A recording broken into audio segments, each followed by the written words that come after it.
In this video, I'll show you how to dye reed and wood, if you like, with fiber-reactive dyes.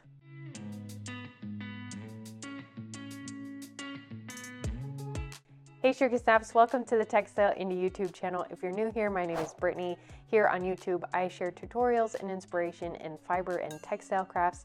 And today I'm sharing a tutorial on dyeing reed with fiber-reactive dyes.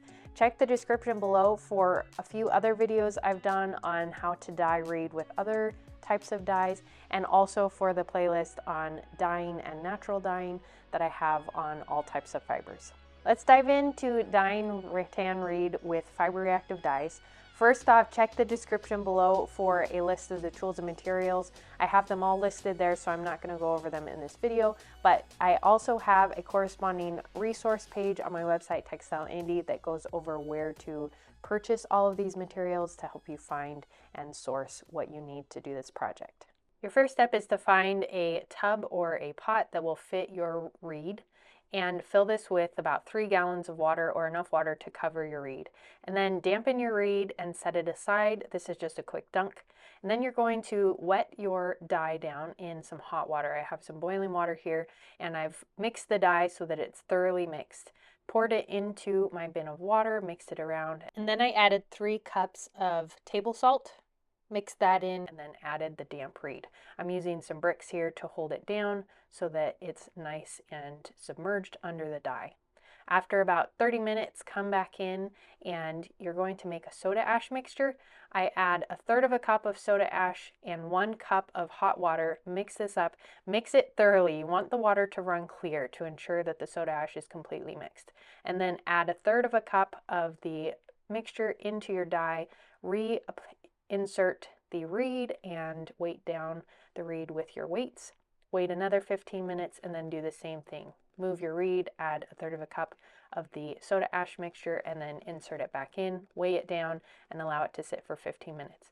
You'll do this one more time, so a total of 3 times, adding in the last bit of the mixture, stirring up the dye mix, adding the reed, weighing it down, and waiting another 15 minutes, and then your batch will have soaked up the dye and the soda ash, and so it will be more light and wash fast.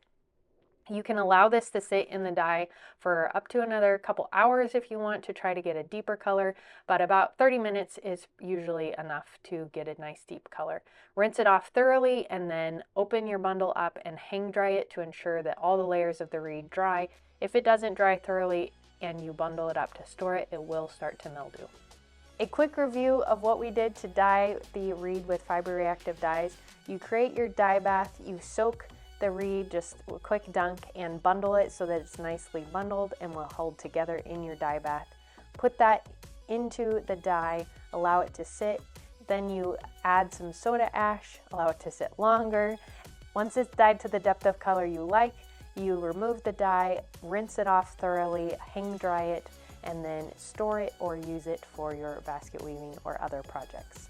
For more reed dyeing and other dyeing tutorials and techniques, check the description below. I've linked several videos down there, as well as my playlist of dyeing videos. Hit the like button because it helps grow my channel. Thanks for joining me in this video. I really appreciate you being here. I hope your dyeing projects go well. Until next week, happy making. I'll see you later. Bye.